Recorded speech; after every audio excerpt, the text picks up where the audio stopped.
Ny aretin'ny taovam-pisefoana no miseho amin'izao fotoana izao, saika voa avokoa ny rehetra na ny lehibe na ny kely fa indrindra ireo olona marefo ara-pahasalamana. Misy ny torohevitra avy amin'ny mpitsabo mba hisorohana izany aretina izany. Vanim-potoan'ny efa hiditra mangatsiaka zany tsika zao dia ny aretin'ny taovam-pisefoana no tena betsaka amin'izao zany. Manomboka amin'ny sery madinidinika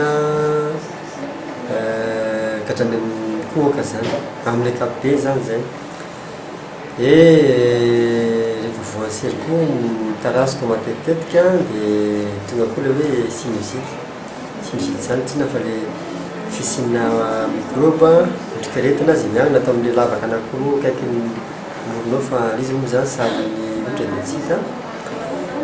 Ny zava-dehibe angambany amintsika dia le fisorohana ny zava-dehibe ny tokony zany hivimbina akanjo mafana foana zany n'olona na dia mafana ary amin'ny atoandro satria rehefa mivadika mangatsiaka rehefa hariva dia mba tsy foana ilay akanjo mafana.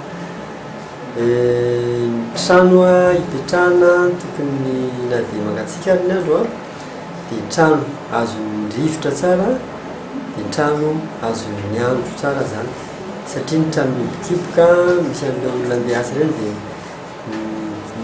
hity foana ny trano marivariva ny andro dia rehefa miverina amin'ny rivotra mihiboka be ny ao anatin'ilay trano dia reny koa mampikohoka zany reny azon'ny rivotra sy azon'ny andro tsara.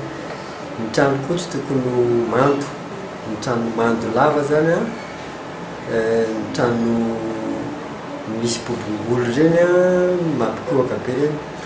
Fa isan'ny fotoana fietsehan'ny isika ihany koa amin'izao vanim-potoana ny hatsika izao ka mila mitandrina ireo izay voan'izay mba tsy hisaraka amin'ny fanafody rehefa mivoaka ny trano. Ny akanjo mafana ihany koa dia tsy tokony adino ny rehetra.